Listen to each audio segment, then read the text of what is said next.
Bueno, entonces, les cuento lo que vamos a hacer en la clase de hoy. Lo que vamos a hacer en la clase de hoy es, la clase pasada vimos cómo definir la energía de una configuración, una energía potencial electrostática de una configuración en el caso en el cual teníamos materiales dieléctricos, ¿sí? Que si el medio era lineal, isótropo y homogéneo, se reducía a esta expresión que ven acá. Y, y lo que vamos a hacer hoy son dos cosas. Primero vamos a hacer un ejemplo que nos va a ayudar, espero, a entender un poco mejor cómo funciona el electromagnetismo cuando tenemos medios materiales y también a calcular la energía de una configuración sencilla. Y la otra cosa que vamos a hacer es empezar a ver cómo usamos conceptos de energía para calcular las fuerzas involucradas y calcular estados de equilibrio para sistemas extensos con un montón de cargas.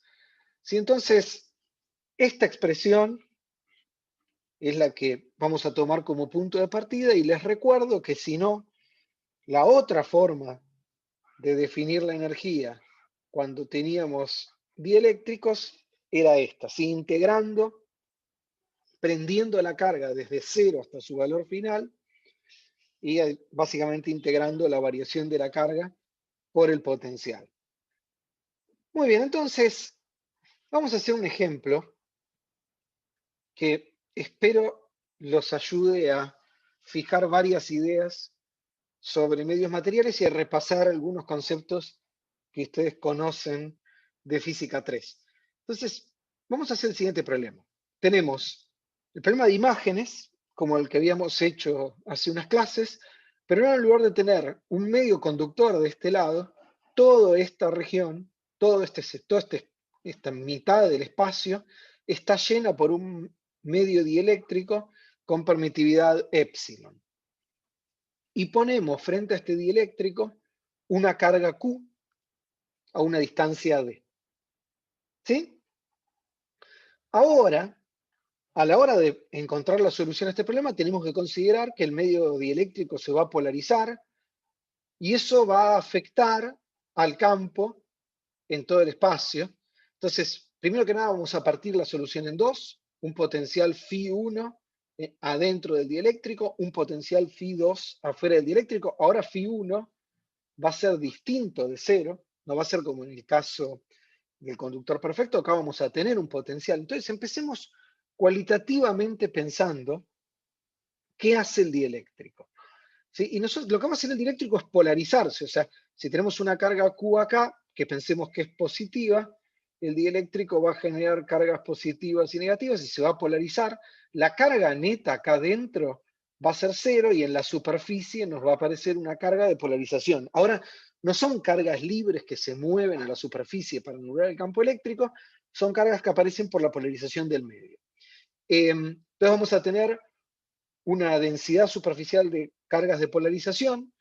Como el medio solo puede desplazar un poquito a los portadores de carga alrededor del equilibrio, no va a poder anular perfectamente el campo, pero lo que nos podemos imaginar es que va a tratar de apantallarlo, va a tratar de el campo eléctrico que sea menos intenso en esta región que lo que debería ser si no hubiera un dieléctrico. Y a su vez, la polarización de este medio va a generar un campo eléctrico en toda esta región. Entonces, a ver, Gabriel me pregunta, ¿por qué solo va a haber densidad superficial y no en volumen? Porque se va a polarizar todo el medio, pero fíjate que lo que tenés es básicamente más menos. La carga total acá adentro va a terminar sumando cero y donde va a terminar siendo distinta de cero, que tenemos otro menos, así me da cero en ese círculo que encerré, donde va a terminar no estando balanceada va a ser exactamente en la superficie. ¿Sí, Gabriel? Claro, exactamente. Muy bien. Entonces, ¿cómo buscamos una solución a este problema? Lo que vamos a hacer es usar imágenes. Entonces, planteamos para la región 2, o sea, fuera del dieléctrico, planteamos que la solución es borramos el dieléctrico y planteamos que la solución es la carga puntual centrada en dz versor.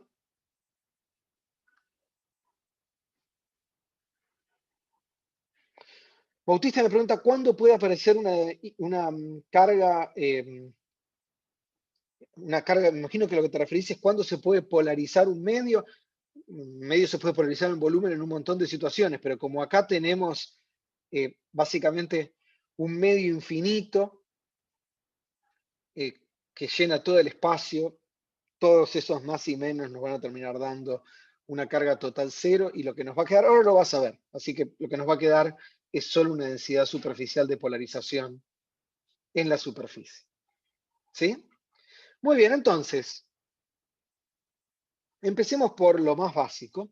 Entonces, ahora todo eso se van a dar cuenta.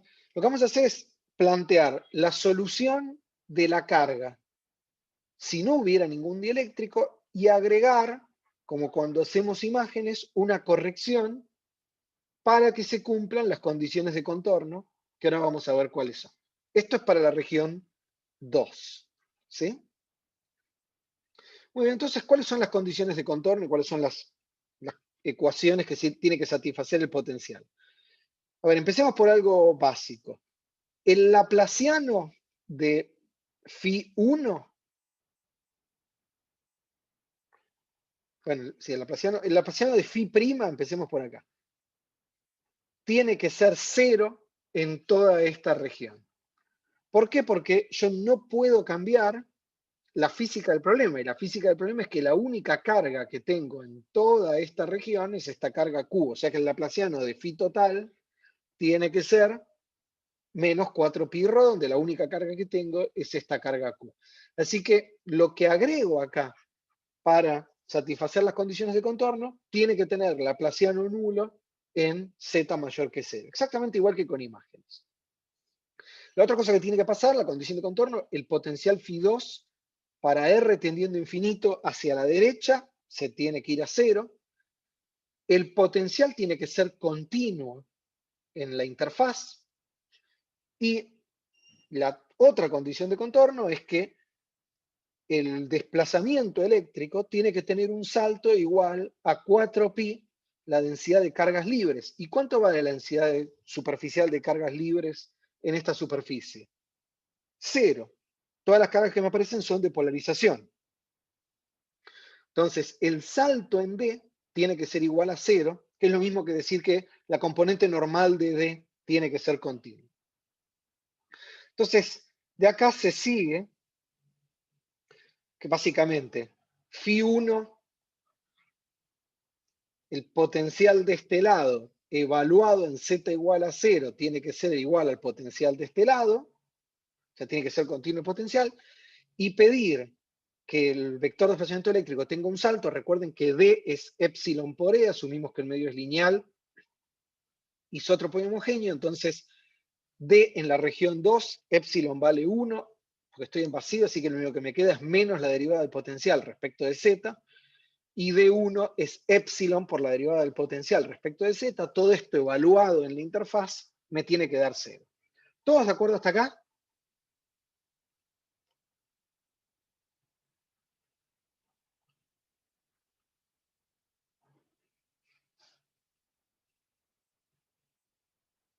Muy bien. Excelente. Entonces, si están de acuerdo, bueno, una cosa más, la solución en la región 1, por lo menos para D, para el desplazamiento eléctrico, tiene que ser solución de Laplace. Acá no tengo cargas libres. ¿Sí? La única carga que tengo es esta. Muy bien, entonces voy a plantear como solución que, empecemos por la región 2, pongo lo mismo que hicimos con el plano conductor, la carga Q más una carga imagen que la voy a poner en algún Z imagen. ¿Sí? Y después calcularemos a partir de las condiciones de contorno cuánto tiene que valer la carga imagen. Y la carga adentro, el potencial adentro del dieléctrico, voy a plantear que es la carga puesta en D, o sea, esta carguita de acá, pero igual en lugar de tener amplitud Q, le voy a plantear que puede tener una carga diferente. ¿Por qué? Porque lo que hace el dieléctrico es esto que ven acá. El dieléctrico apantalla el campo, justamente por su polarización, me da un campo eléctrico menor que el campo eléctrico que generaría esta carga en vacío. ¿Se encuentra? O sea, el campo eléctrico adentro del dieléctrico va a ser más chico. Igual todo esto va a salir de las cuentas, pero pensémoslo conceptualmente, el campo eléctrico va a ser más chico que lo que sería si tuviera vacío. O sea, piensen, el dieléctrico es un aislante, es como un conductor wannabe, intenta anular el campo, pero no puede anularlo al campo porque no tiene portadores de carga libres, así que lo único que puede hacer es correr a los portadores de carga un poquito alrededor de la posición de equilibrio. Sí, Ignacio, Q imagen prima va a ser más chica que Q, y vamos a ver qué pasa con Q imagen. Ahora vamos a ver todo eso. Bien, ¿todos de acuerdo hasta acá? ¿Sí? Excelente. Bueno, entonces, fíjense que cuál es la diferencia con el problema que hicimos con el conductor. La diferencia es esto, porque con el conductor adentro del material teníamos potencial cero. Bueno, entonces, vamos a usar las condiciones de contorno. Las condiciones de contorno son entonces que los dos potenciales evaluados en el cero, en z igual a 0, tienen que ser continuos, y que la condición de salto, o sea que la derivada del segundo potencial menos o más epsilon por la derivada del primero, también tiene que ser 0. Escribir eso me da lo que ven acá, ¿no? La primera condición es igualar los dos potenciales y me queda Q. Escribo esto en el 0, así que me queda x cuadrado más y cuadrado más d cuadrado del otro, y acá me queda lo mismo con z imagen al cuadrado. Esto evaluado en z igual a 0 es esto, y en otro caso tengo que derivar, así que me aparece un 3 medios, y acá pongo un epsilon. ¿Se dan cuenta que esto es igual a lo que hicimos con imágenes, las mismas cuentas, solo cambia la expresión del potencial del otro lado? ¿Todos de acuerdo hasta acá?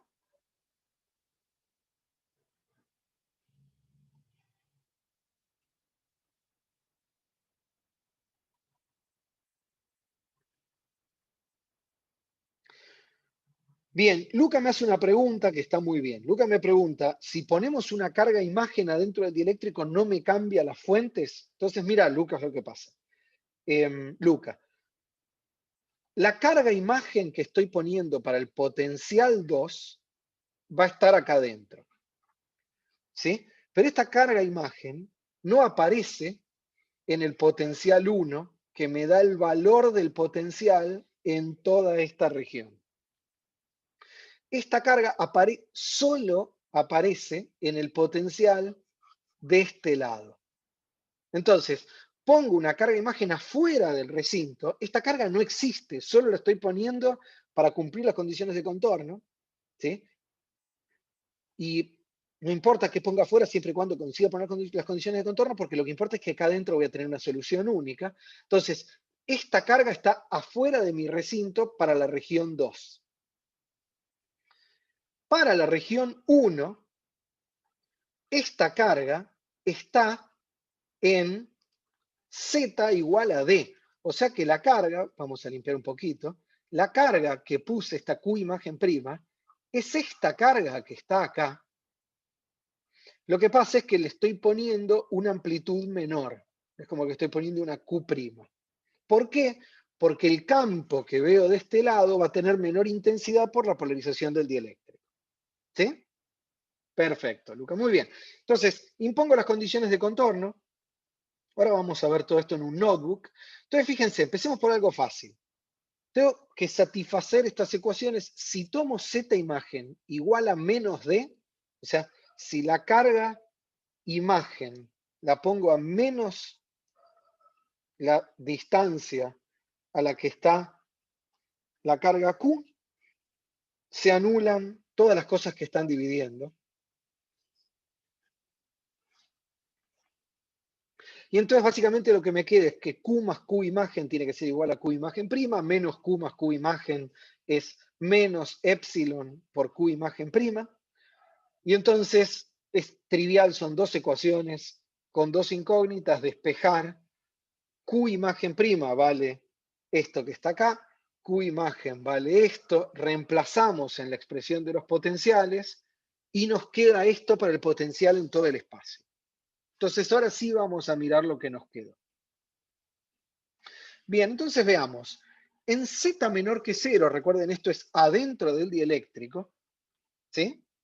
Entonces, adentro del dieléctrico, fíjense que nos quedó, vemos una carga puntual acá, pero cuya amplitud es 2 veces Q sobre 1 más epsilon. Y recuerden que en el sistema CGS gaussiano el vacío tiene epsilon igual a 1 y cualquier dieléctrico tiene epsilon mayor que 1. Entonces, esto que está acá es menor que Q. Y cuanto más grande es epsilon, cuanto más se polariza el dieléctrico, menor es el potencial, la carga efectiva y el potencial que veo adentro del dieléctrico. O sea, efectivamente el dieléctrico se polariza, baja la intensidad del potencial y yo veo una carga efectiva más chiquita del otro lado. Bien, del lado Z mayor que 0, tengo el potencial generado por la carga puntual y la corrección para satisfacer las condiciones de contorno, que esto va a tener que ver con la densidad superficial de carga, de polarización en el dieléctrico. Fíjense que es esto que está acá, compárenlo con imágenes para un conductor perfecto que teníamos menos Q.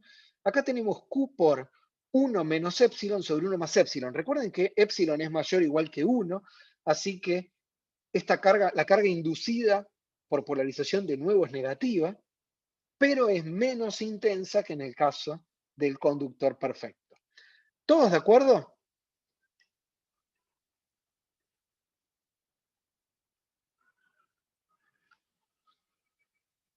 Muy bien, entonces tenemos el término que aparece por la polarización del dieléctrico. Entonces, si ahora queremos calcular la densidad superficial de carga, ahora podemos calcular todo. Si queremos calcular la densidad superficial de carga, podemos obtenerlo básicamente de pedir que el salto en el campo eléctrico, no ahora en D, sino el salto en el campo eléctrico normal, tiene que ser igual a 4pi la densidad superficial de polarización, usando que el campo es menos el gradiente, calculamos la densidad de polarización. Y en lugar de hacer las cuentas a mano, vamos a hacerlo en un notebook. ¿Les parece? Así que déjenme compartir un notebook que puse ya en la página de la materia.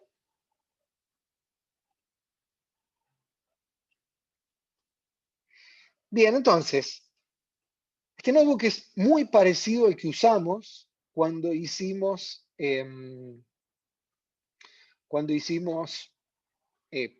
imágenes, que de hecho lo tengo, ahora lo vamos a revisar. Bueno, entonces, empecemos por lo más fácil.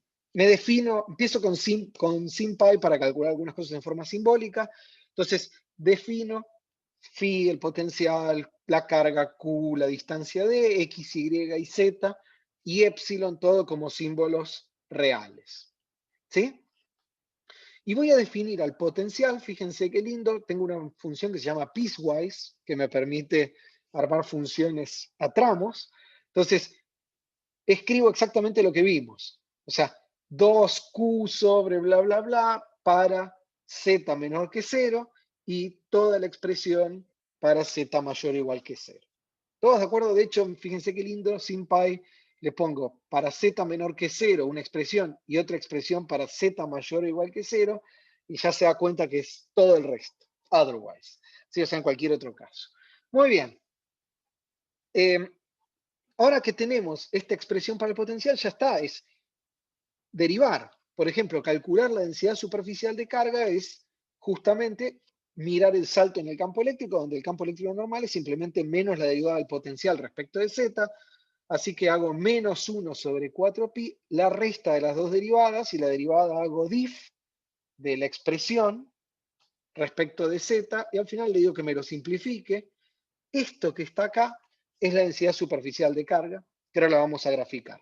Y puedo hacer lo mismo, calcular los gradientes para tener el campo eléctrico en X, en Y y en Z. ¿Sí? ¿Todos de acuerdo? Mucho más fácil que hacer cuentas. ¿Sí o no? Muy bien. Por lo menos 4 opinan que sí.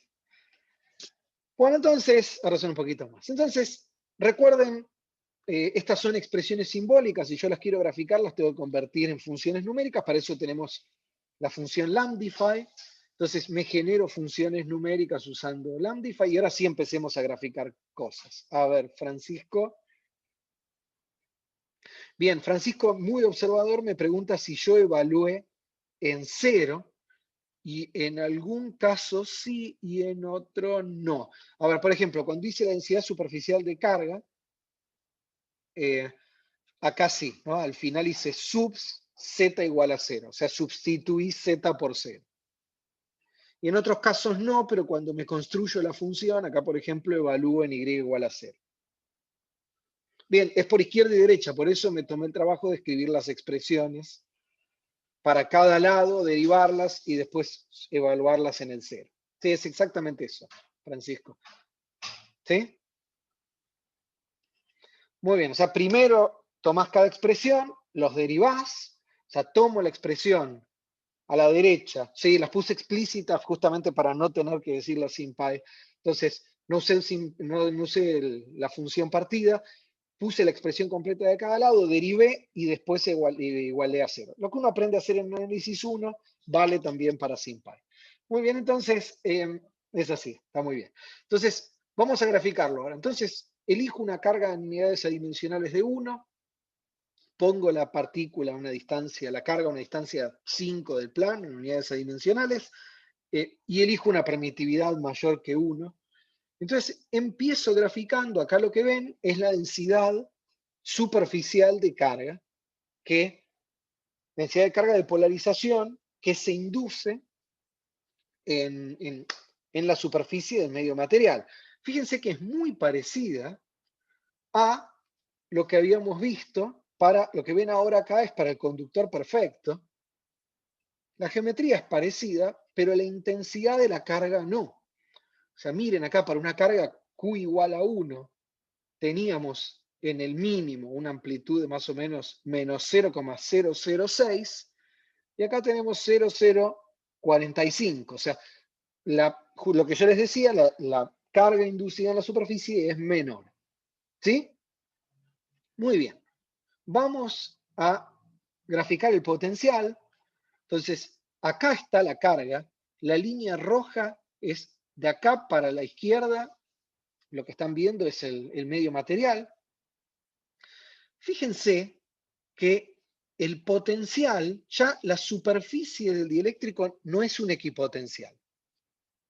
Cuando hicimos esto con el conductor, acá estaba, de acá para allá está el conductor, no lo dibujo porque ahí va un 0, pero fíjense que acá las curvas equipotenciales se van pegando hasta llegar a la línea recta. Toda la superficie del conductor es un equipotencial. Acá eso no ocurre. Y lo que pueden ver es que las líneas de equipotencial siguen adentro, pero están más separadas que de este lado. Se dan cuenta que acá se juntan un montón y acá están mucho más separadas, lo cual significa que la intensidad del campo eléctrico de este lado es mucho más chica que de este lado, que también es lo que esperamos. ¿Sí? La otra cosa que pueden ver es, fíjense que acá las líneas equipotenciales están deformadas respecto de un círculo. Acá también, pero de este lado son círculos perfectos, lo cual tiene también que ver con lo que les decía. Lo que va a hacer el dieléctrico es bajar la intensidad del campo por su polarización, va a responder bajando la intensidad, pero no la geometría, pero va a cambiar la geometría del campo del otro lado por el campo generado por la polarización del medio. Entonces, para eso vamos a dibujarlo. Entonces, acá ven el campo eléctrico, y fíjense que efectivamente adentro del dieléctrico tenemos líneas radiales, todas tienen origen en este punto. O sea, vemos un campo eléctrico como el de una carga puntual en este punto, pero con menor intensidad. Y lo que hace la polarización del medio es cambiarme la solución del otro lado. ¿Estamos todos de acuerdo?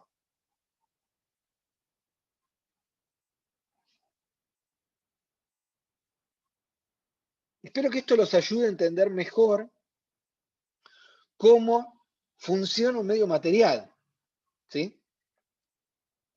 Les ayude un poco a entender cómo uno trabaja con medios materiales.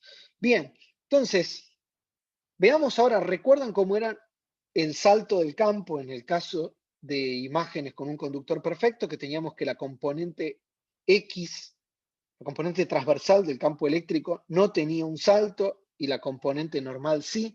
Vamos a ver lo que pasa ahora. Empecemos con, ahora te contesto, Gabriel, pero déjame terminar con esta idea. Entonces, empecemos con la componente normal del campo, o sea, EZ. Fíjense que EZ tiene un salto, y está bien porque tengo una densidad superficial de cargas de polarización, así que este salto tiene que ser igual a 4pi por sigma p, pero dz es continuo, su derivada no, pero dz sí es continuo, es la línea de puntos que sigue de este lado. ¿Por qué es continuo? Porque no tengo cargas libres en la superficie, entonces el salto en la componente normal del vector d es 0. Bien, ¿qué pasa con la componente transversal? La componente transversal EX del campo eléctrico siempre me tiene que dar 0 y la componente transversal de D tiene un salto, de nuevo asociado al cambio en la polarización del medio. Bien. Perfecto, ahora hablamos, Gabriel, de eso.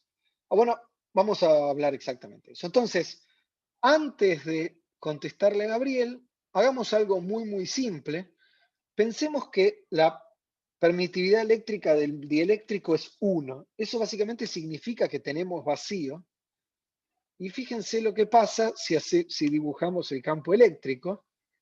Desaparece el medio, no vamos a tener salto, y está perfecto. Ahora tenemos vacío, el campo eléctrico es continuo, tenemos la solución de una carga puntual. Si voy aumentando la permitividad, lo único que va a pasar es que el medio se va a ir polarizando cada vez más, pero voy a tener lo mismo que estuvimos viendo hasta ahora. ¿Sí? Bien, entonces, Gabriel me pregunta, me dice que lo que no entiende es por qué puse imágenes de un lado. A ver, lo que yo hice fue decir, busquemos una solución con imágenes poniendo una distribución de carga afuera que capture el efecto de las densidades de carga de polarización en la superficie. Entonces, puse una imagen acá afuera para tener la solución de este lado, lo cual ahora vemos que tiene sentido porque básicamente el campo de este lado es el campo generado por la carga puntual más la corrección generada por la densidad superficial de carga. ¿Sí, Gabriel? Entonces tiene sentido plantear que de este lado la solución es la solución de la carga puntual más una imagen del otro lado que capture el efecto de la polarización del medio. ¿De acuerdo hasta ahí? Bien. Ahora, de este lado, no es que yo ponga una imagen, la llamé Q imagen prima, pero en realidad lo podés llamar Q prima. De este lado lo que pienso es justamente esto que ves acá. Cuando estas líneas equipotenciales atraviesan el dieléctrico, fíjate que la distancia cambia, y la distancia, cuán rápido varía el potencial, tiene que ver con cuán intenso es el campo. Y justamente, ¿por qué cambian? Porque lo que hace el dieléctrico es polarizarse para intentar anular el campo eléctrico. O sea, a diferencia del conductor perfecto, en el cual el conductor anula perfectamente el campo eléctrico, en el caso de un dieléctrico, lo que puede hacer el dieléctrico es bajar la intensidad. Entonces, no es que pongo una carga de imagen, pongo la misma carga acá, pero digo, adentro del dieléctrico veo una intensidad menor del potencial, así que es como si viera una carga prima menor. Y entonces lo que hago es calcular la intensidad efectiva de esa carga apantallada. ¿Sí, Gabriel?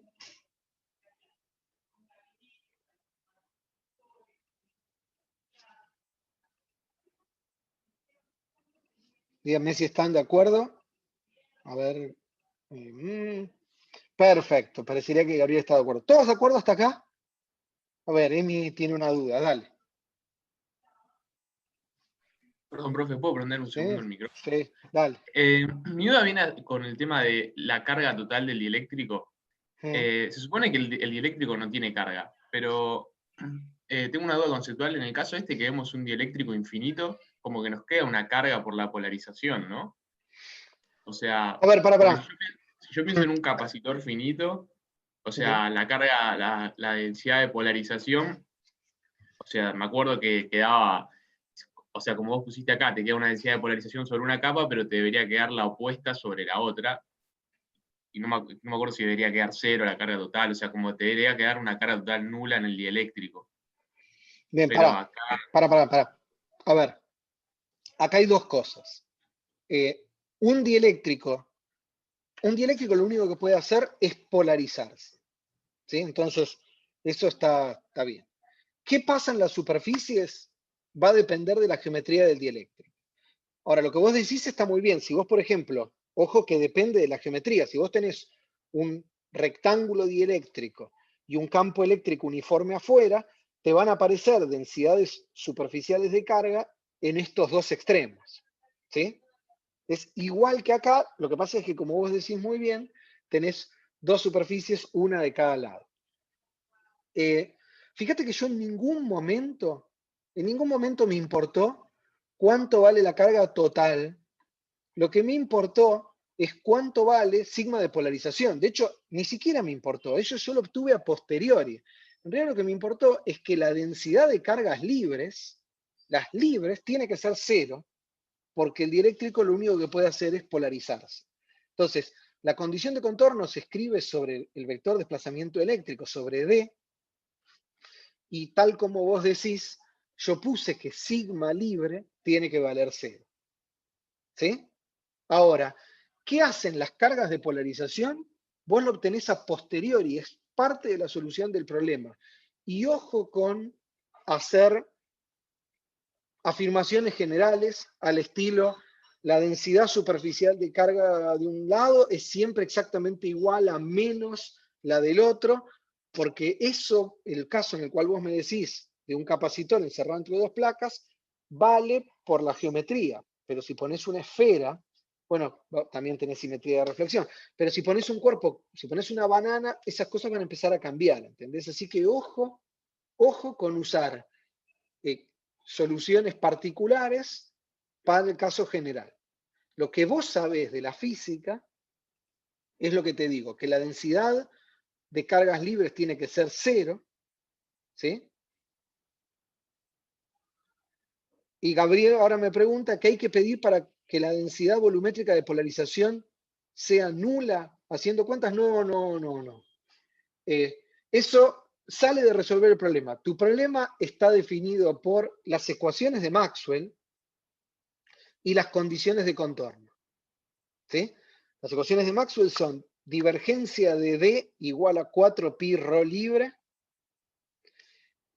rotor de E igual a 0, en la componente transversal del campo eléctrico tiene que ser continua, la componente normal del desplazamiento, del vector de desplazamiento eléctrico tiene que ser igual a 4pi por la densidad de cargas libres en la superficie, y si el medio es lineal, isótropo y homogéneo, tenés una relación lineal y homogénea entre D y E.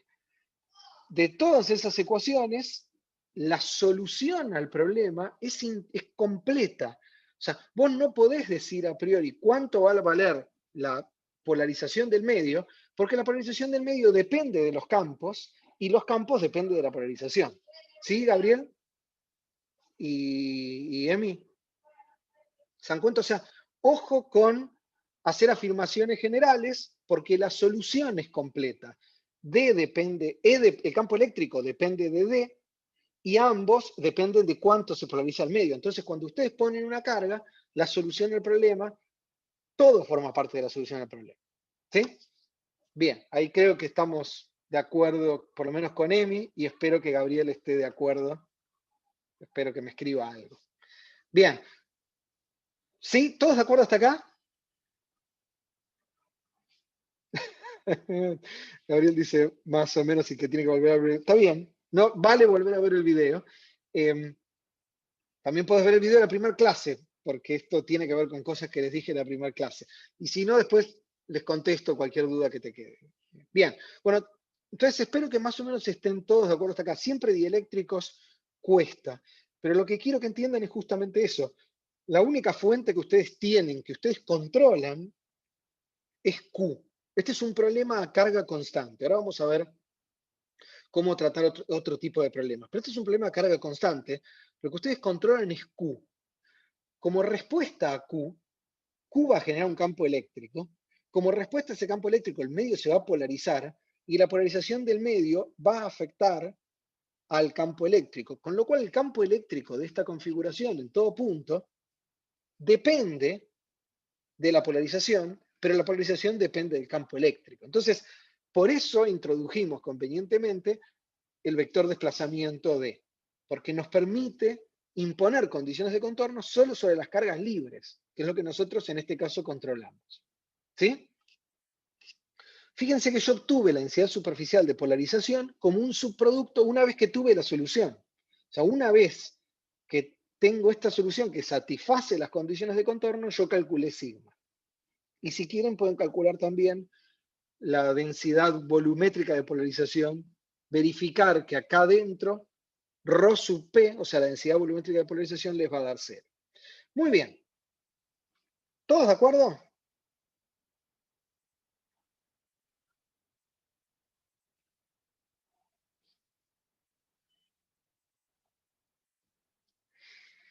Muy bien, entonces, si están de acuerdo hasta acá, vamos a hacer lo que realmente quería hacer en la clase de hoy. Vamos a calcular la energía de la configuración. O sea, la energía potencial almacenada en esta configuración. ¿Sí? Y para eso es fácil, vamos a usar la expresión que les mostré al principio de la clase. Vamos a usar que delta U es delta ρ por el potencial integrado en todo el volumen. Y fíjense que no voy a variar ρ y phi, varío solo ρ, así que uso la versión no simetrizada. Bien, entonces lo que tengo que hacer es prender la carga, esta carga Q, acá está, prenderla desde 0 hasta su valor final. Entonces lo que voy a hacer es, en estas expresiones para el potencial, reemplazar Q por un numerito alfa por Q, y alfa va a ser mi perilla. Voy a usar alfa para llevarlo desde 0 hasta 1. ¿Sí? Entonces, reemplazo a Q por alfa por Q. Entonces, solo me interesa, a ver, fíjense que, como les contaba la clase pasada, esta integral solo es no nula donde está la carga, así que solo me interesa el potencial en la región z mayor que 0, que es donde tengo mi carga Q. Entonces, el potencial en la región 2, donde dice Q, pongo alfa por Q, me queda esto que está acá. Y ahora tengo que escribir la variación de la densidad de carga, y la variación de la densidad de carga, que es la densidad de carga ρ, es Q por delta R menos D Z versor, y si quiero hacer la variación, le pongo una delta y le pongo una delta acá. Y no se confundan la delta con la delta de Dirac, y le pongo esta delta porque aunque se confunde con la delta de Dirac, no la voy a confundir con esta D. Lamento, pero hay muchas Ds. Entonces, la variación de las cargas libres es Q por delta Q, que es, perdón, es delta Q, y delta Q es simplemente Q por delta alfa ahora. Q está fijo y lo que hago es variar alfa entre 0 y 1 por la delta de Dirac. ¿Sí? Entonces, reemplazo en la integral, y fíjense que al reemplazar por la integral, este término por la carga es la autoenergía, porque este es el potencial generado por la misma carga por la carga. Esto va a diverger, pero ya nos convencimos la clase pasada que una carga puntual tiene autoenergía infinita, pero no nos importa, es cambiar el cero de energía. Solo me interesa la carga de interacción, así que este término lo tiro, y para calcular, perdón, el potencial de interacción, para calcular el potencial de interacción hago este término contra esto, entonces la energía me queda Q por delta alfa por alfa Q1 menos epsilon sobre 1 más epsilon, y la delta en la integral del diferencial de volumen me queda todo evaluado en el lugar donde está la carga, así que la integral se va, solo me queda el de alfa, e integro alfa entre 0 y 1. ¿Todos de acuerdo?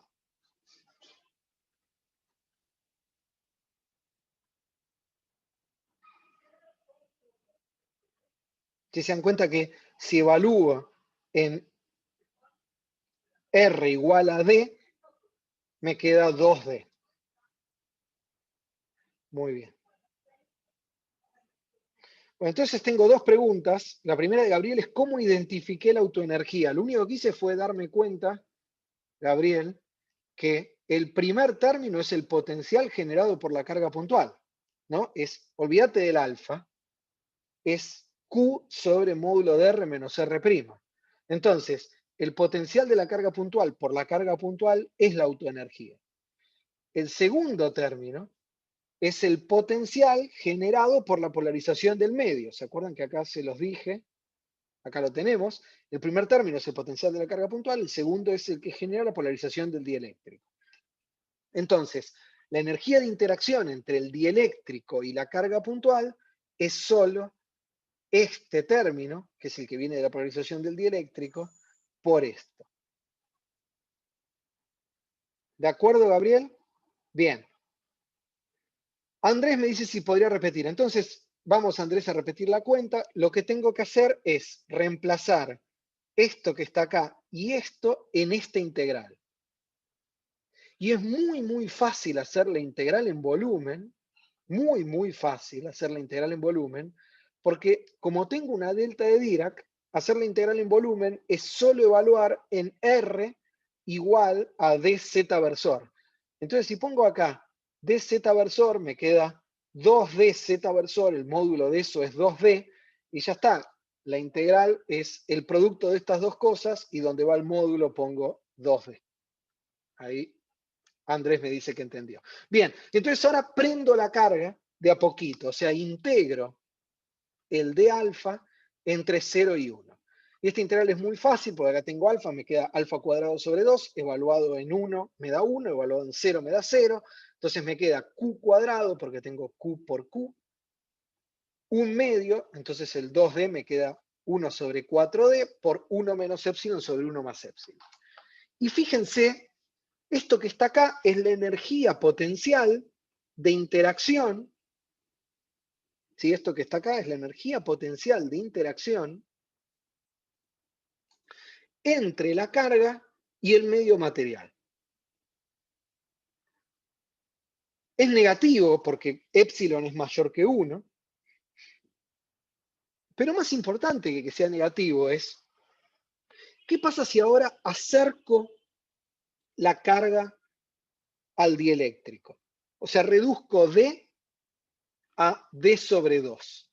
Acá voy a tener una distancia más chiquitita dividiendo, con lo cual todo esto va a ser en módulo más grande, en signo va a ser más negativo. O sea que cada vez que acerco la carga un poquito más al dieléctrico, tengo una energía, un potencial más bajo. El mínimo de potencial, para el cual esto me da menos infinito, es cuando la partícula está pegada al dieléctrico. Eso significa que el dieléctrico atrae a la carga. ¿Se dan cuenta? Porque cuanto más acerco la carga al dieléctrico, tengo un potencial de interacción cada vez más bajo. ¿Sí?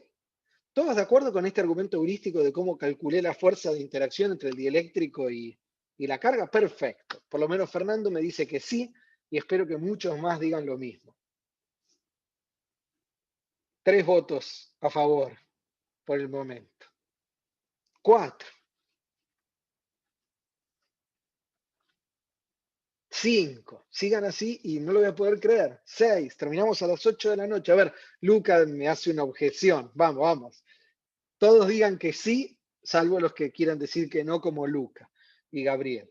A ver, Luca tiene una objeción, pero no me dice cuál es. Bien, Gabriel me dice, no entiendo cómo el dieléctrico atrae a la carga. Vamos físicamente. Acordate que tenés el dieléctrico con carga Q, perdón, la carga Q, y en el dieléctrico me aparece inducida una carga de polarización de signo opuesto. Entonces físicamente es bastante fácil. Como acá tengo algo con menos carga y acá tengo algo con más carga, estas dos cosas se atraen. ¿Sí, Gabriel? Y Luca, a ver si Luca... Pablo, te la puedo Dale. hacer por acá porque está medio difícil. ¿No? Si hay Sí. mucho ruido de fondo, avísame y trato de escribir. Dale. A mí me da un poco de cosa de que en el límite, o sea, lleguemos como a o sea, como que termina yéndose infinito, aunque sea menos infinito, o sea, la configuración estable tiene energía menos infinito. Esa es la... Acá no hay ninguna configuración estable, porque básicamente cada vez que te acercás, eh, el sistema prefiere acercarse un poquito más. Así que la forma de pensar esto, ahora lo vamos a formalizar, pero la forma de pensar esto es más bien como un trabajo virtual. Yo para armar la configuración de una carga frente a un dieléctrico, me compré un clavo, agarré mi carga, la clavé, tuc, tuc, tuc, tuc, la puse ahí, ¿sí? Entonces, lo que hago ahora es como si fuera un desplazamiento virtual y me pregunto, si yo moviese esta carga un poquito para acá, el potencial aumenta, la energía de interacción aumentaría o disminuiría. Y eso me dice para qué dirección apunta la fuerza. ¿Sí? Pero acá no hay un mínimo de potencial en algún lugar en el cual el sistema se quede en un equilibrio estable. ¿Estamos? Ahora lo vamos a formalizar con la idea de trabajos virtuales. Ahí Luca me parece que me dice que está de acuerdo. Bautista me pregunta algo que tiene que ver con lo que acabo de decir. Y Gabriel me hace exactamente la misma pregunta, con lo cual ahora denme un segundo y vamos a formalizar todo esto bien para todos los que dicen, si yo no veo una ecuación, no lo entiendo. Feynman les contestaría, si no lo puedo construir, no lo puedo entender. O sea, primero uno lo construye y después escribe las ecuaciones. Pero para los fanáticos de ignorar a los grandes físicos de la historia, ahora vamos a hacer las cuentas. ¿Estamos todos de acuerdo hasta acá?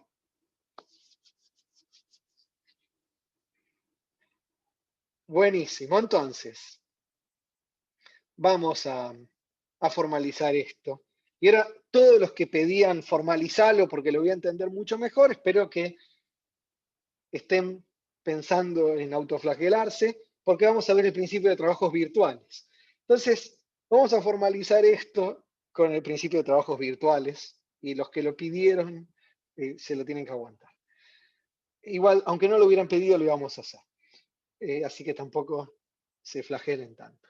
Muy bien, entonces vamos a hacer principio de trabajos virtuales, vamos a considerar, pensemos que tenemos, entonces lo que vamos a hacer es justamente ver cómo calcular la fuerza para una configuración estática a partir de la energía de interacción o de la energía potencial electrostática. Entonces consideremos una distribución de cargas, como lo que ven acá.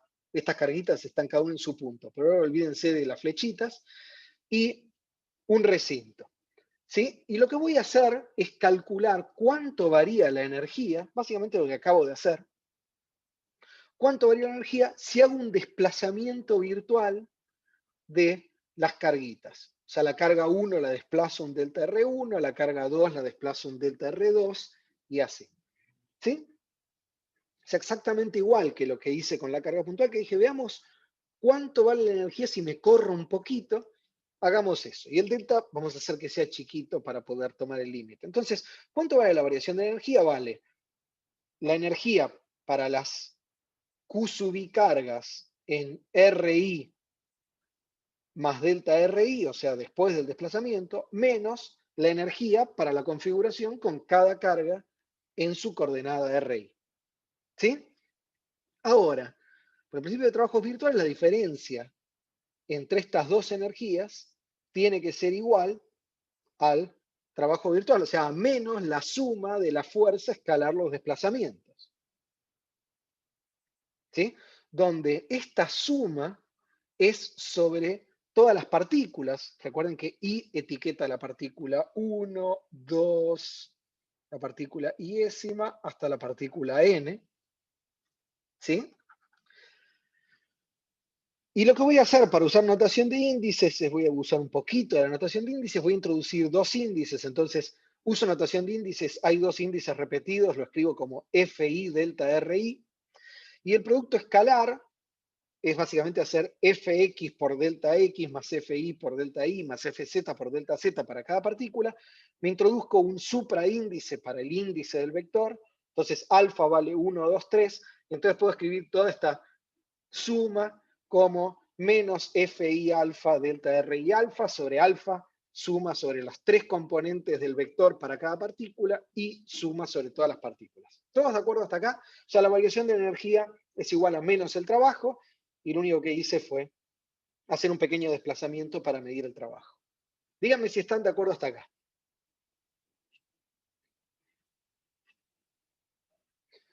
Muy bien. Entonces, ahora calculemos la fuerza usando esta expresión. Y fíjense, a ver, Fernando me dice, ¿eso es para una partícula o para todas? Esto es para las n partículas, la variación total de energía del sistema es la suma sobre, la F sub I es la fuerza sobre la partícula iésima. Entonces, la variación total de la energía es la fuerza sobre la partícula 1, escalar delta R1, más la fuerza sobre la partícula 2, escalar delta R2, y así.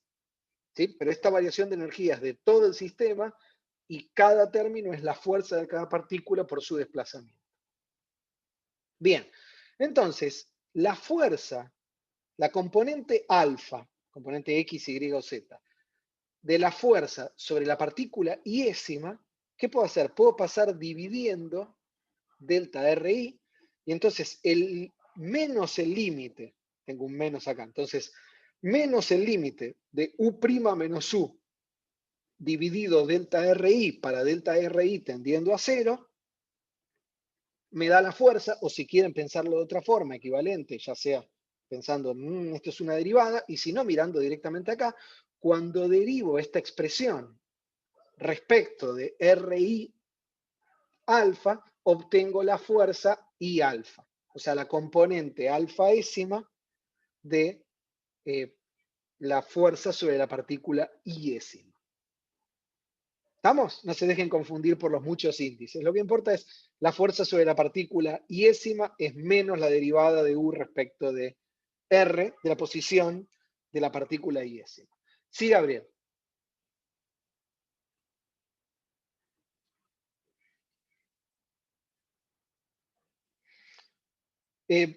No, bueno, no, la U, pensalo como es una energía. Puede depender de un montón de parámetros. De hecho, U depende, como verás, de Q y de R. Así que cuando derivo, esto puede depender de Q y de R. ¿Sí? O sea, estoy derivando una función que depende de todas las cargas y de todas las posiciones. Cuando lo derivo me da una función que en principio puede seguir dependiendo de todas las cargas y de todas las posiciones. No, bien. Te estás adelantando. Bueno, entonces, en realidad Gabriel me pregunta sobre esto. Esto no significa evaluado en Q. Por ahora ignórenlo. Es simplemente derivar esta energía respecto de la posición RI. Ahora les digo qué es. Bien, entonces, en general, fíjense que, ahora, ¿qué pasó acá? Tengo la componente X, es la derivada respecto de la coordenada X. La componente Y de la fuerza es la derivada respecto de Y. La componente Z es la derivada respecto de Z. Esto que está acá lo puedo escribir directamente como la fuerza vector es menos el gradiente en R sub I de U. ¿Estamos? Entonces obtuvimos que la fuerza apunta en la dirección de menos el gradiente respecto de la coordenada R sub I de la energía de interacción. Y yo acá estoy escribiendo esta barra que la tienen que interpretar en sentido termodinámico. Toda esta cuenta, todos los desplazamientos los hicimos manteniendo las cargas constantes. Entonces, esto que acabamos de calcular es la fuerza electrostática a carga constante. Por ejemplo, si lo hacen para este problema que hicimos antes, cuando yo hice los desplazamientos y calculo el gradiente respecto de la posición, o sea, el gradiente respecto de D, la distancia entre el plano y la carga, estoy calculando la fuerza si esta configuración la tengo a carga constante. ¿Sí? Porque estoy haciendo los desplazamientos virtuales manteniendo las cargas constantes. Bien, ¿todos de acuerdo hasta acá?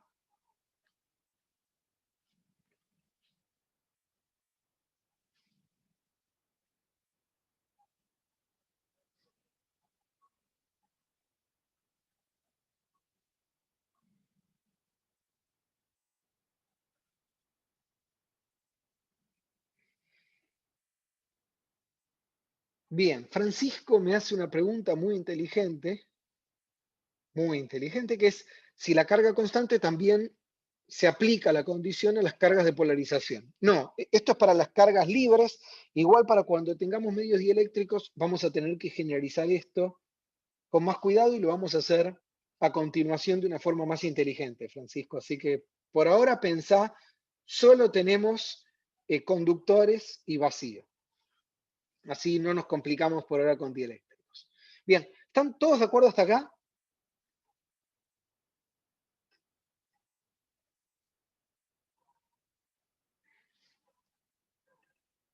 Muy bien.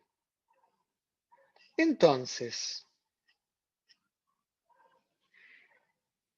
fíjense que entonces lo que les acabo de justificar es el argumento que usé hace 5 minutos, el argumento de desplacemos un poquito la carguita y veamos, solo mirando el potencial de interacción, si el dieléctrico atrae o repele a la carga.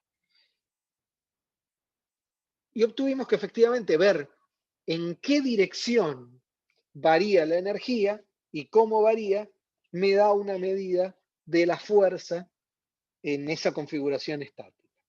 ¿Sí? Muy bien. Entonces, ahora sí empecemos a complicarnos la vida. Entonces, yo la clase pasada les adelanté, uno puede desplazar conductores a carga constante o a potencial constante, y uno puede controlar uno de los parámetros o el otro, no ambos. Porque si desconecto a mis conductores de batería, van a tener la carga que tengan. Si los conecto a baterías, y no puedo controlar el potencial, si los conecto a baterías, controlo el potencial, pero no puedo controlar la carga, porque las baterías van a funcionar como fuentes o sumideros de carga, entregándoles a cada conductor la cantidad de carga que sea necesaria para mantenerlos al potencial que yo le pedí a la batería. Entonces, veamos ahora el principio de trabajos virtuales. O sea, ¿cuándo? Sí, muy bien. Entonces, Iñaki me pregunta, en el PDF que yo subí a la página, hay un ejemplo de usar el principio de trabajos virtuales para calcular qué pasa cuando pongo a rotar una distribución de carga y básicamente ver que la fuerza que aparece es el torque. Eso se los dejo para que lo lean. Son 4 líneas. Se los dejo para que lo lean ustedes. Pero no es más que ver que, por ejemplo, si hago a las cargas rotar, la fuerza que me aparece en el principio de trabajos virtuales es el torque. No es mucho más que eso, o sea, son 2 líneas. Me interesa mucho más dedicarle, por eso lo dejé para que ustedes lo lean si tienen ganas, y no lo tapé, acá lo tapé, porque me quiero dedicar a un problema que es bastante más, conceptualmente más difícil, que es qué pasa cuando ahora tenemos un sistema en el cual trabajamos a potencial constante. O sea, tengo un montón de conductores, pero los conductores fueron conectados a baterías de forma tal que los potenciales están prescriptos, o sea, tienen que mantenerse constantes. ¿Sí? Entonces tenemos un conductor con un potencial V1, porque está conectado a una batería con potencial V1, un conductor V2, un conductor a un potencial V-ésimo, y así hasta N.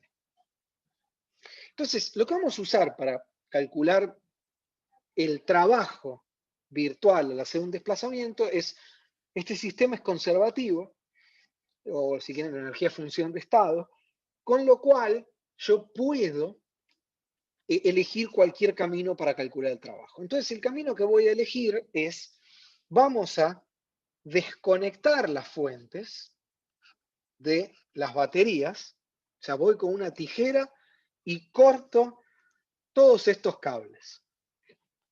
Ni bien los corté, los conductores están al potencial que estaban. Y ahora los desplazo. O sea, hago el desplazamiento a carga constante, como hicimos recién. Y una vez que los desplacé,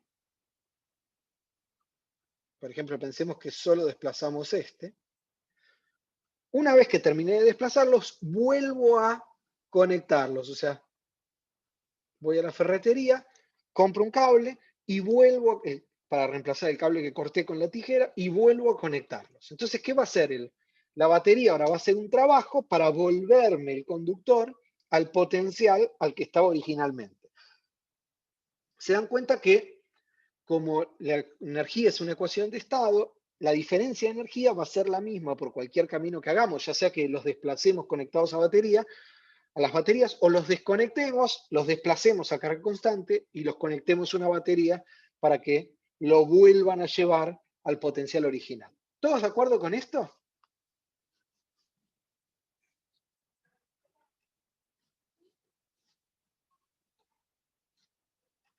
Solo 4 votos a favor. Acompáñenme un poquito más.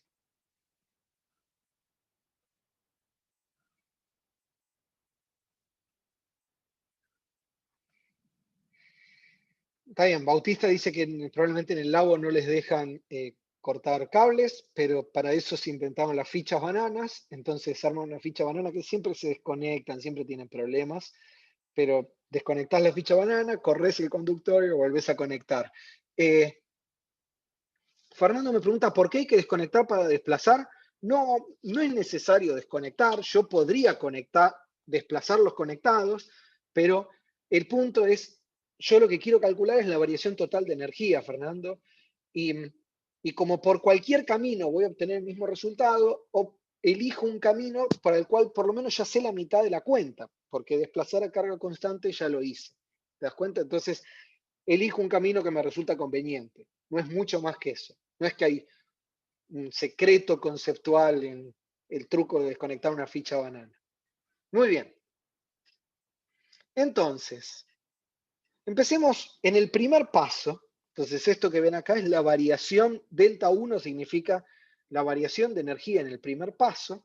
Entonces, desconecto las fuentes. ¿Cuánto vale la variación de la energía del sistema? Vale, vamos a usar la energía simetrizada.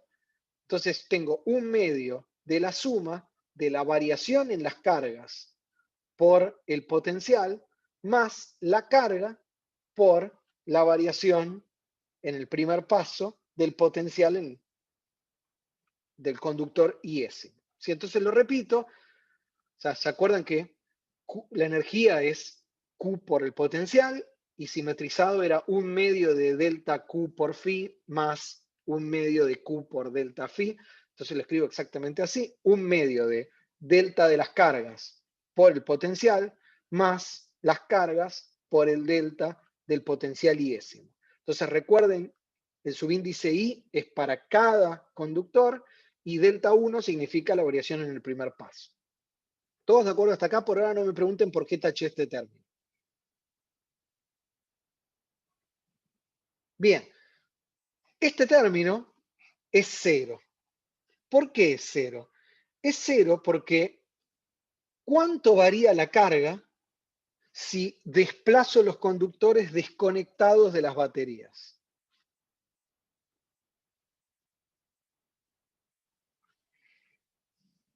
Bien, todos me están diciendo nada.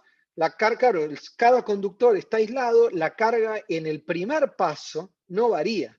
Entonces, delta 1 Q sub I, la variación de la carga en el conductor iésimo, en el primer paso es cero. Sí, las cargas se pueden reubicar, pero la carga total en cada conductor, Gabriel, es cero. La variación de carga total es cero. Exacto. Muy bien. Entonces, lo único que me queda, la variación de la energía en el primer paso, y recuerden esto, es la carga que tenía cada conductor por cuánto varió el potencial al desplazarlos. Muy bien. Entonces ahora en el segundo paso, vuelvo a reconectar, agarro la ficha banana y vuelvo a conectar la batería al conductor. Para todos los que les molesta cortar cables con tijeras, entonces vuelvo a conectar la batería al conductor. ¿Sí? ¿Todos de acuerdo? Una cosa importante que quiero decirles ahora es cuánto va a variar. Entonces, ¿qué va a pasar? El conductor va a entregar cargas o retirar para llevar, ahora voy a tener el voltaje subí más cuánto varió. Acá tengo el voltaje al cual estaba originalmente más la variación del primer paso.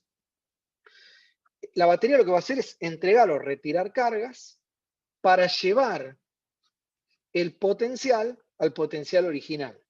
Con lo cual, la variación en el segundo paso del potencial va a tener que ser igual a menos la variación del primer paso. ¿Todos de acuerdo? ¿No? O sea, si el conductor estaba a 8 volts, lo desplacé y el potencial subió a 9 volts, cuando le conecto la batería de 8 volts, la variación en el segundo paso es menos 1 volt para llevarlo de nuevo a 8 volts. ¿Todos de acuerdo?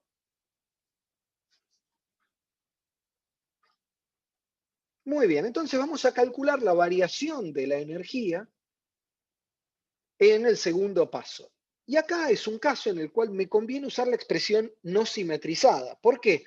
Porque yo no conozco cuántas cargas hay en la batería, no conozco la cantidad de cargas totales de un lado, del otro. Entonces me conviene usar la expresión no simetrizada. Entonces en lugar de usar el 1/2, voy a usar una sola expresión usando una combinación que me conviene. Entonces, la variación de la energía en el segundo paso es igual al trabajo que hace la batería, porque no estoy desplazando a los conductores, y eso es igual a cuántas cargas entrega o recibe la batería, ¿sí? La variación en la carga QIésima en el segundo paso, por eso le pongo el delta 2, por el voltaje de la batería. ¿Todos de acuerdo? Bien fácil. Uso la expresión no simetrizada, como cuando hicimos potencial de interacción, delta Q por phi sin el 1/2. Bien, y ahora puedo usar que delta Q por phi es lo mismo que Q por delta phi. Entonces, la variación en el segundo paso es igual a la suma de delta 2 Q por B, que tiene que ser igual a Q por la variación del potencial. O sea, tiene que ser igual a Q sub I por delta 2 de phi. ¿Sí? Y de hecho la energía también es 1/2 de esto más esto. Bien, ahora, delta 2, la variación en el segundo paso del voltaje es menos la variación en el primer paso del voltaje, con lo cual reemplazando, me queda que la variación de la energía en el segundo paso es menos la suma de Q sub I por delta 1 B sub, ahí me falta un B sub I. ¿Sí?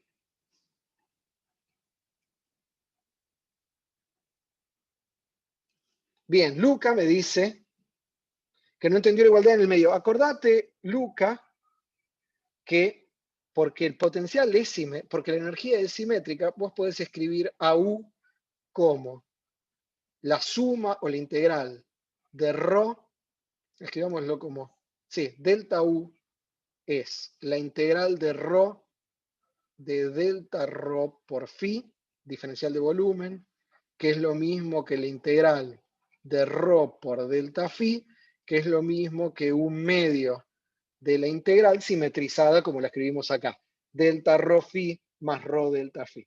Entonces lo único que hice fue usar esta identidad y decir cuánto varían las...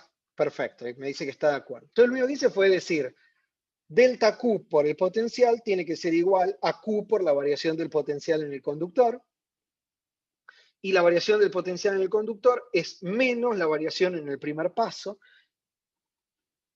¿Y todos de acuerdo? Bien, entonces ahora, la variación de la energía total, después de recorrer todo, o sea, después de hacer todo el camino, desconectar, mover los conductores y volver a conectar, es la variación en el primer paso para el sistema aislado, más la variación en el segundo paso, que es la variación de energía de las baterías. Y eso es esto que calculamos acá, 1/2 de QI delta 1 BI menos QI delta 1 BI, y 1/2 menos 1 me queda menos 1/2 la suma de QI delta 1 BI. ¿Sí? No es más que sumar y restar. Restar, de hecho. ¿Todos de acuerdo? Yo sé que todos están diciendo esto es demasiado sencillo y en algún lado no puede ser, pero funciona. Entonces, bien.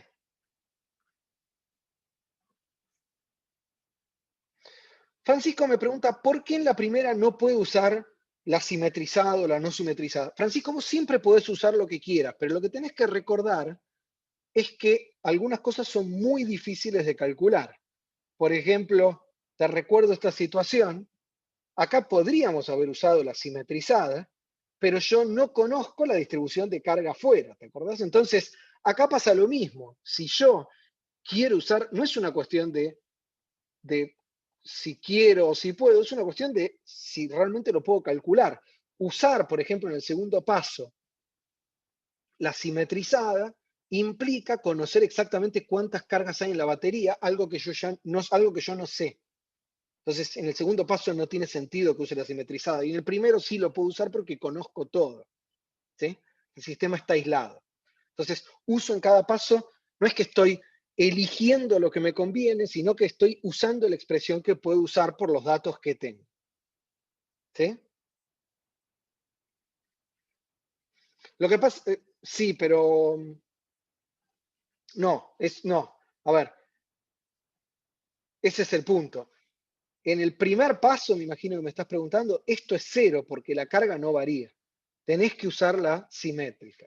¿Sí? Todo tu sistema está cerrado en el primer... O sea, vos conocés todas las cargas y todos los potenciales que están adentro de tu sistema. ¿Sí? Tenés que tener mucho cuidado cuando usás la no simetrizada. En ese caso, porque tenés que hacerlo sobre la mitad del sistema. Bien. Claro, el delta 1, Gabriel me pregunta, corresponde a desconectar y mover. ¿Sí? Es todo el primer paso, es desconectar y mover. Bien, ¿están de acuerdo Francisco y Gabriel? Esta cuenta siempre genera muchísimas dudas, así que no se preocupen, ahora la vamos a hacer de otra forma. Bien, vamos paso por paso y después repasamos todo porque, entonces, fíjense, y acá viene lo más extraño de todo, esto que me quedó acá es igual a menos la energía, la variación de la energía en el primer paso, en desplazar las cargas desconectadas de las baterías. Se dan cuenta que acá me quedó más un medio QI delta 1 BI y acá me quedó menos un medio eso mismo. Entonces, la variación de la energía total al desconectar, desplazar y volver a conectar es igual a menos la variación de la energía al desplazar a carga constante, o sea, al desplazar desconectado. Y el desplazamiento a carga menos el desplazamiento a carga constante, vimos cuando hicimos el principio de trabajos virtuales a carga constante, que era delta 1 era menos, así que me queda un más F1 escalar delta RI.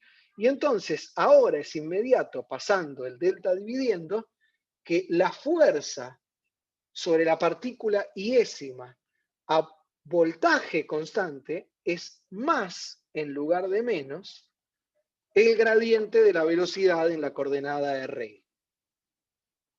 Entonces, ahora que estamos hasta acá, y para tranquilizar a Francisco y a todos los que están diciendo qué pasó, vamos a repasar esta cuenta conceptualmente. Entonces vamos a ver el todo. Entonces, ¿qué hicimos? Lo que hicimos, fíjense que la cuenta es cortita. Nos tomó mucho tiempo, pero es cortita. Lo que hicimos fue decir, ahora yo quiero calcular las fuerzas cuando tengo el sistema conectado a baterías. ¿Por qué la fuerza va a ser distinta? Porque el sistema está abierto. Y como tengo baterías, las baterías pueden hacer trabajo, y entonces la fuerza puede ser distinta al caso en el cual el sistema estaba cerrado y tenía las cargas fijas. Perdón, si dije gradiente de la velocidad, es gradiente de la energía. A veces uno tiene que enseñar muchas cosas y las cosas se mezclan. Bien, entonces, gracias, Diego. Entonces, entonces tenemos un montón de distribuciones de carga, ahora conectadas a baterías. Como les decía, la fuerza va a ser distinta, o puede ser distinta, por el trabajo que hacen las baterías. ¿Sí? Entonces, lo que hacemos para calcular en este caso la variación de la energía, como no sé qué pasa cuando muevo conductores conectados a baterías, lo hago en dos pasos. En el primer paso, hago la variación a carga constante y después reconecto para llevarlo al potencial original. Hacemos la cuenta en el primer paso, como el sistema está cerrado, puede usar y debo usar la expresión simétrica para tener toda la energía. Entonces, uso la expresión simétrica de la energía, llego a una expresión para cuánto varía la energía en el primer paso, En el segundo paso, la variación de la energía es el trabajo que hace la batería, y reconociendo que la batería tiene que llevar al voltaje original, que es menos la variación del primer voltaje, llegamos a que el trabajo en el segundo paso es menos el doble del trabajo en el primer paso. Con lo cual, la variación total de la energía cuando desplazo conductores a potencial constante es igual a menos la variación de la energía cuando desplazo conductores a carga constante.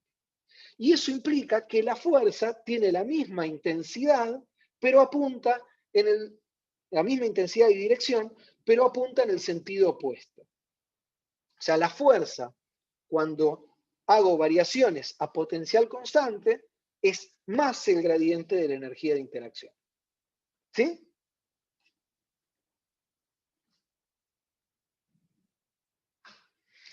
De acá, mientras van procesando y me empiezan a hacer preguntas, de acá se sigue el famoso ejemplo que los puede haber, probablemente les voló la cabeza en física 3, de, por ejemplo, un capacitor con un dieléctrico en el medio, y la pregunta de si el capacitor chupa el dieléctrico, o sea, la fuerza va hacia arriba y el dieléctrico intenta entrar, o lo expulsa. ¿Sí? Y el resultado depende de si el capacitor está trabajando a carga constante o a voltaje constante. Justamente por esto, porque el trabajo que hace la batería me genera un cambio en la variación de la energía. Sí, entonces Luca me pregunta, ¿el resultado final es lo mismo que mover todo conectado? Sí, el resultado final es lo mismo que mover todo conectado, porque recordaba Luca que la energía es función de estado, así que la variación no importa por qué camino voy. ¿Sí? Lo que importa es que empecé y terminé en el mismo voltaje. Bien, ¿todos de acuerdo hasta acá? Vamos, no sean tímidos.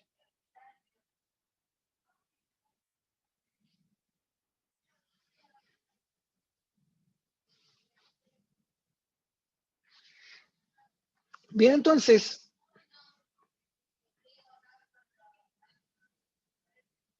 bien, excelente, Bautista, que quedó más claro con el ejemplo del capacitor. Francisco lo que dice es no termina de entender cuándo vale una o la otra de las expresiones. La respuesta es, depende de los vínculos del sistema, Francisco. O sea, vos tenés que decir si estás haciendo algo en el laboratorio a carga constante o a voltaje constante. Si lo conectás a una batería es a voltaje constante, si está aislado el sistema es a carga constante. ¿Sí? Entonces, para los que como Francisco tienen todavía dudas de esto, les voy a dar un segundo argumento al principio de trabajos virtuales y por qué tiene sentido discriminar variaciones respecto a carga o potencial constante, que les va a gustar mucho a los que hayan hecho teórica 3, espero, mecánica estadística, y la van a detestar todos los que tengan algún problema personal con la termodinámica, que les aconsejo fuertemente que lo resuelvan. Entonces, vamos a ver esto de otra forma. Ya vamos a pensar ahora al sistema de n conductores o al sistema... Bien, ahora Francisco me hace una pregunta que quisiera cerrarla ahora, está bien. Después igual, si con esto no te alcanza, lo hablamos después de clase, pero Francisco me pregunta ¿cuándo vale la expresión simetrizada y cuándo la no simetrizada? La respuesta es siempre valen todas. O sea, siempre vale que la energía es Q1 Φ2 y es igual a Q2 Φ1 y es igual a 1/2 de Q1 Φ2 más Q2 Φ1. Esto vale siempre. El problema es cuándo podés usar, no cuándo valen, el problema es cuándo podés usar una expresión y cuándo no. Cuando vos querés usar la simetrizada, si tu sistema no está cerrado vas a tener problemas, ¿te das cuenta? Porque pasa como el caso que vimos en la clase pasada, vos tenés tu carga adentro por el potencial generado por las baterías o las cargas afuera, más al revés, y esto vos no lo podés calcular. Entonces, vos lo podés escribir, pero si no lo podés calcular, esta expresión no te sirve de nada. En cambio, esta que vale exactamente lo mismo que esto, sí. Bien, excelente, Francisco. Muy, muy bien. Entonces, vamos a ver este problema de otra forma. Entonces, lo que vamos a ver es lo siguiente. Fíjense, la energía es función de estado. Entonces, pensemos al sistema de n cargas en un recinto como un sistema termodinámico. ¿Sí?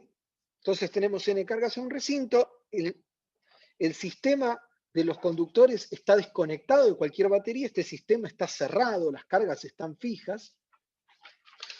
Entonces, veamos las derivadas de la energía.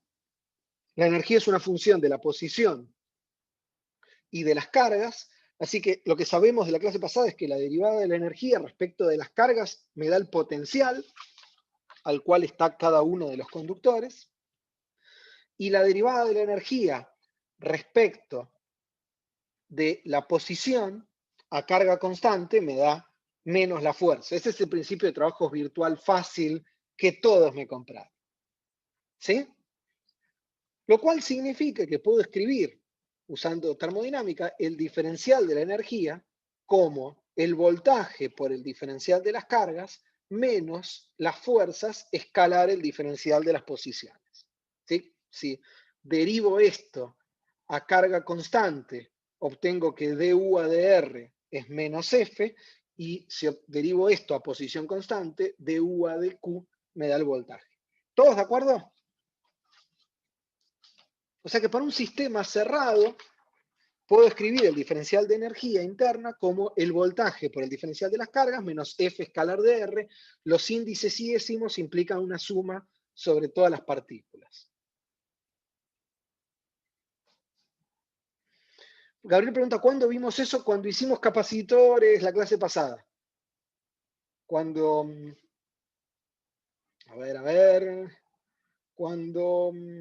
cuando hicimos energía para varias configuraciones, yo les mostré que la energía de un sistema de conductores era 1/2 de Q por B, bla, bla, bla, y vimos que du a dq era B y du a dB era Q. ¿Sí, Gabriel? Excelente. Entonces, ahora que estamos todos en la misma página, salvo yo, pero ahí voy a estar. Ahí estamos. Entonces, listo, tenemos el diferencial de energía. Muy bien. Entonces, eso es para el sistema cerrado. O sea, el sistema a cargas constantes. Podemos pensar que conectar baterías a estas cosas es abrir el sistema, porque cuando conecto baterías a alguno o a cada uno de estos conductores, cuando conecto baterías, estoy poniendo a cada conductor con una fuente de cargas. ¿Sí? O sea, sería el equivalente a una fuente térmica, en termodinámica para un gas. Y entonces, cuando abro el sistema, yo estoy pasando de controlar un parámetro termodinámico, que es la carga, a controlar otro, que es el voltaje. ¿Todos de acuerdo? Bien. ¿Cómo hago cuando tengo un sistema cerrado termodinámico y paso un sistema abierto en el cual los parámetros de control son otros? ¿Cómo hago para definir un nuevo potencial termodinámico para el sistema abierto en el cual mis parámetros independientes de control son otros? A ver quién se atreve a escribirlo en el chat.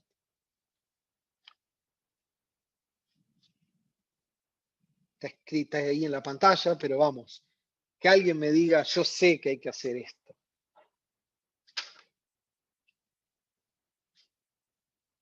Exactamente, Andrés y Tomás dicen Legendre. O sea, si yo tengo que la energía es función de Q y R y quiero pasar a una energía gorro que tenga como variables independientes B y R, recuerden que la energía no puede depender de Q y de B termodinámicamente, porque yo solo puedo controlar B dejando libre Q y solo puedo controlar Q dejando libre B. Entonces, son dos variables termodinámicas conjugadas y para... Claro, sí, no, exactamente. Entonces, Sí, ahora vamos a hablar de Helmholtz, esta clase o la que viene, no se preocupen por ahora. No se compliquen más de lo necesario. Entonces, si yo quiero cambiar la variable independiente, lo que hago es una transformación de Legendre. O sea, tomo un nuevo potencial termodinámico, U gorro, ¿sí? Que va a ser, tapemos un poquito esto, un nuevo potencial U gorro que va a ser la energía menos el producto de las variables que quiero intercambiar, Q y B. ¿Sí? ¿Todos de acuerdo? Esto no es Helmholtz para los que preguntan, puedo definir un montón. Muy bien, entonces resto el producto de las dos. Fíjense una cosa interesante, recuerden que U es un medio de Q por B, así que si a un medio de Q por B le resto Q por B, U gorro va a ser igual a menos un medio de QI/BI. O sea que U gorro es menos U, y esto lo vamos a usar dentro de un ratito. Pero por ahora calculemos el diferencial de U gorro. El diferencial de U gorro es el diferencial de U menos Q de B menos B de Q. Y donde dice el diferencial de U, pongo esto que está acá, y el B de Q, este de acá, se va a ir con este menos B de Q, y me queda que el diferencial de U gorro es menos Q de B menos F de R. Lo cual está muy bien porque, volvamos acá, fíjense que tengo los diferenciales en las cargas y en las posiciones, o sea, la energía es función de estos dos parámetros independientes, y U gorro, después de transformar por Legendre, me queda en términos de diferenciales del potencial y de R, o sea que efectivamente U gorro es función de B y de R, como variables independientes. ¿Sí? Bien. Ahora, eso significa que la fuerza tiene que ser menos el gradiente de U gorro, pero U gorro es menos U, así que la fuerza es más el gradiente de U a voltaje constante. Con lo cual reobtenemos el resultado, ¿sí? Que la fuerza es menos el gradiente, sale inmediatamente de acá, ¿no? Porque paso a potencial constante, esto se va, y du a DRI es menos F. Entonces, du gorro a DRI con un menos es más F, y pongo acá que U gorro es menos U, y me queda mágicamente que la fuerza es más el gradiente de la energía interna del sistema, y recuperamos el resultado anterior. ¿Sí? Y acá hay gente que ya está festejando. Andrés dice, esta cuenta está mejor. Bautista dice, esta cuenta fue bastante más simple y deberíamos empezar con likes para las cuentas que les gustan. Ahora, a ver.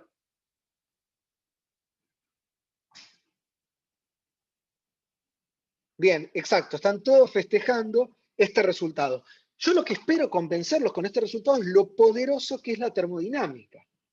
Porque fíjense que lo que hicimos acá fue usar termodinámica para calcular qué pasa cuando tengo un sistema termodinámico abierto. Y es muchísimo más fácil, y conceptualmente también es más claro que ir haciendo las cosas paso por paso.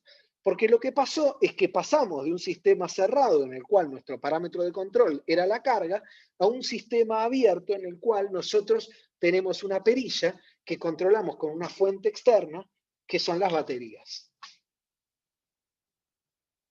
¿Sí? Bueno, entonces, lo último que vamos a hacer en la clase de hoy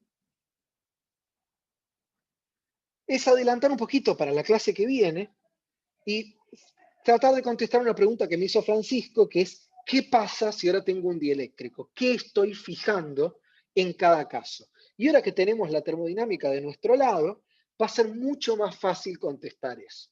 Entonces, la respuesta a la pregunta de Francisco es, los dieléctricos son difíciles.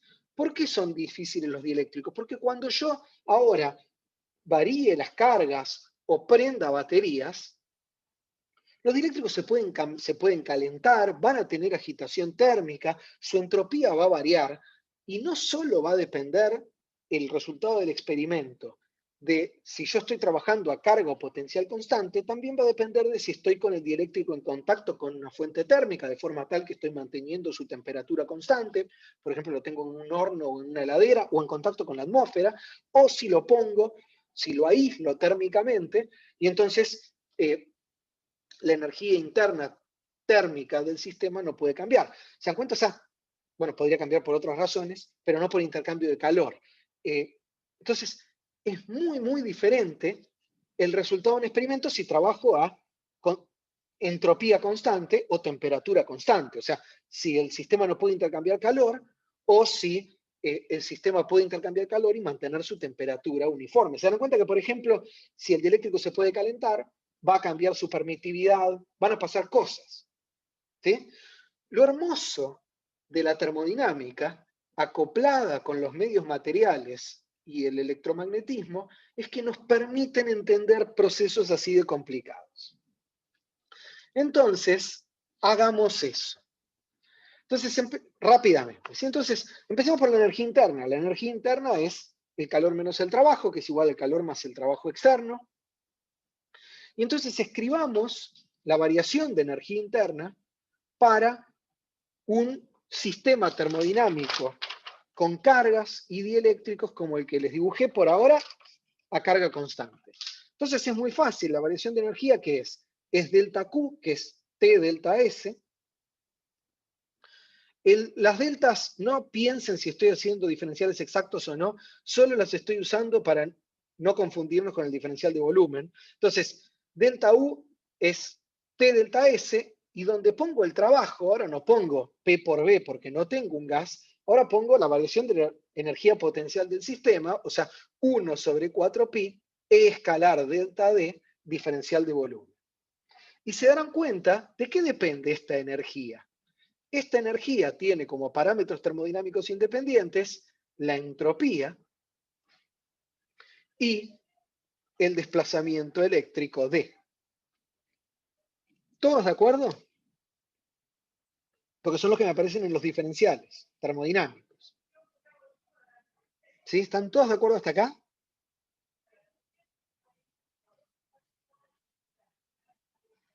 Muy bien.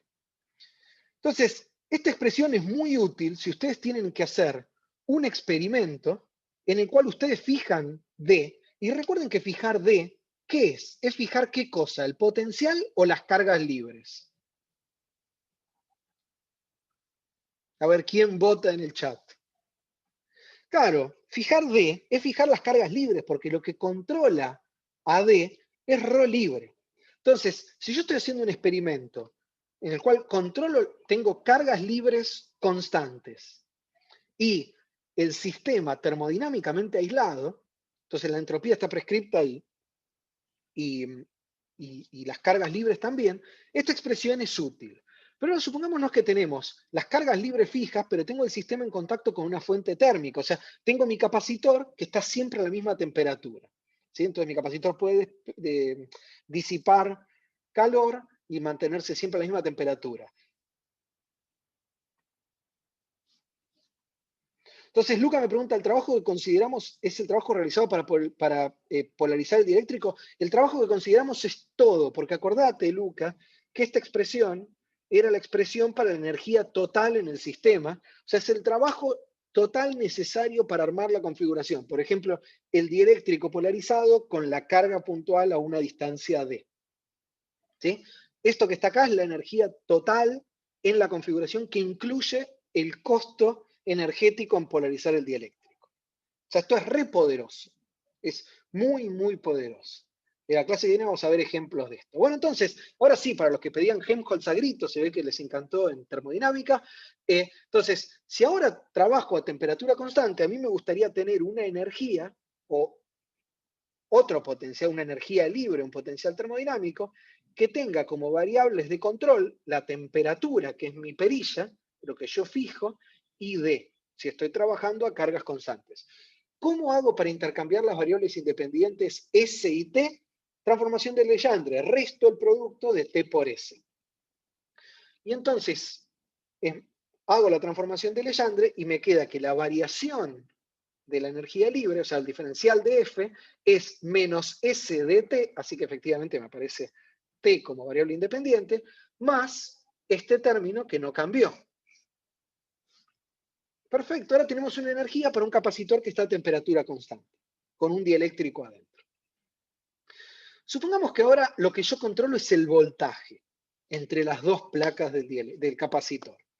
En ese caso estoy fijando el campo eléctrico, ¿no? Porque si fijo la diferencia de voltaje, estoy fijando el campo eléctrico.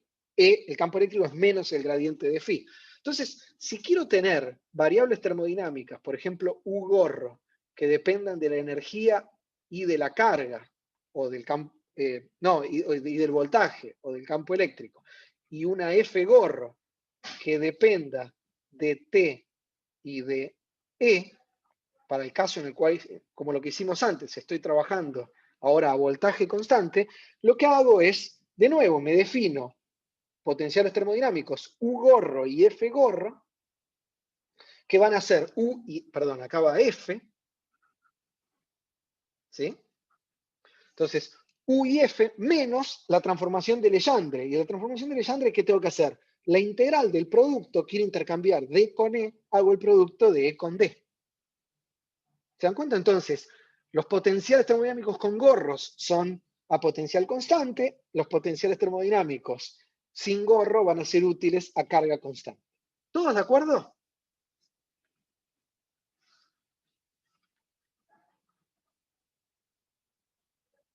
Digamos, no me aflojen en los últimos 5 minutos de clase.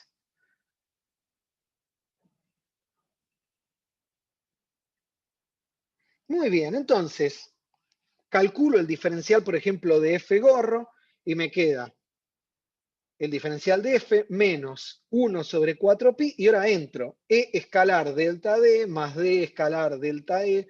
Fíjense que el menos E escalar delta D se va con esto, y entonces el diferencial de ese gorro me queda con variables independientes T y E.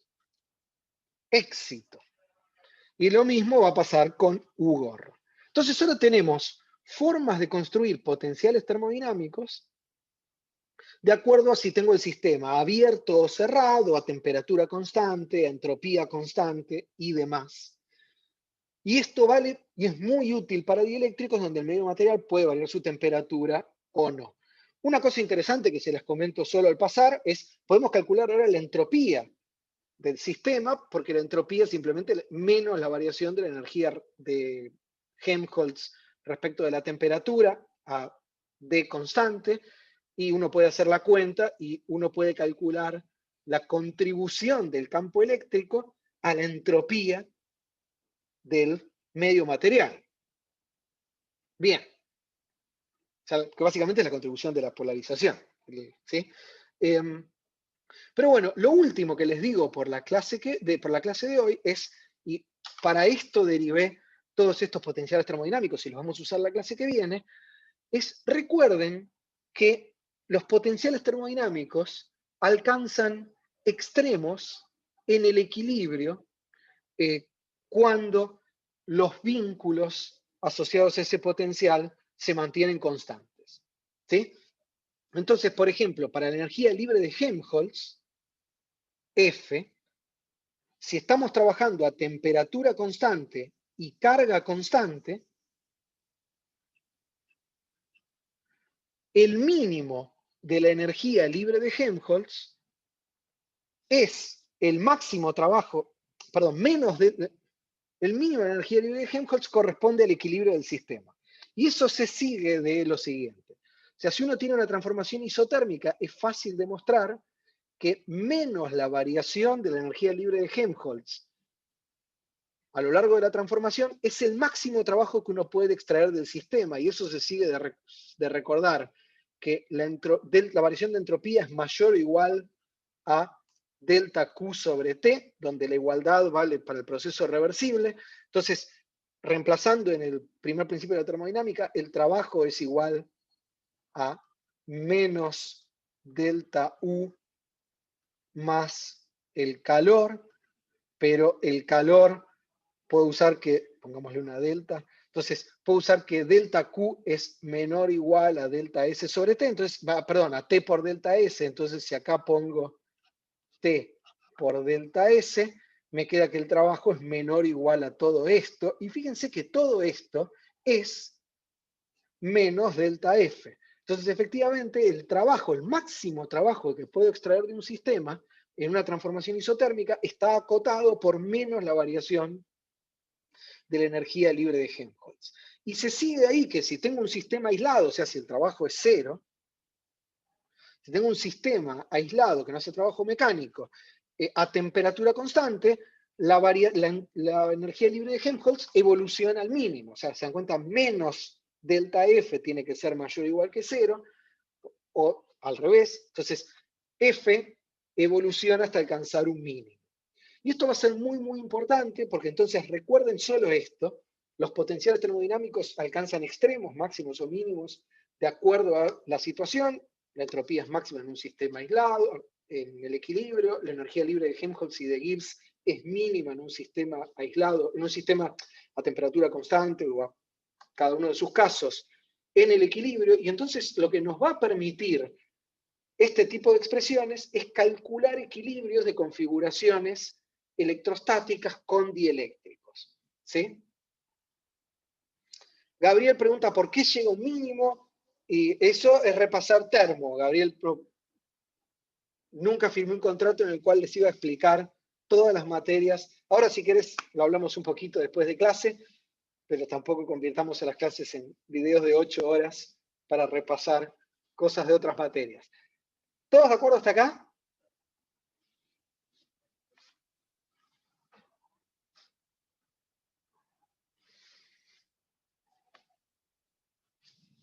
Muy bien, entonces paramos la clase por acá. Yo me quedo un rato para todos los que tengan dudas, a los que se quieren desconectar. Nos vemos en la próxima clase, que recuerden, el lunes es feriado, así que nos vemos el próximo miércoles. Y mañana, para los que les interese, a las 2 de la tarde, doy el coloquio del departamento.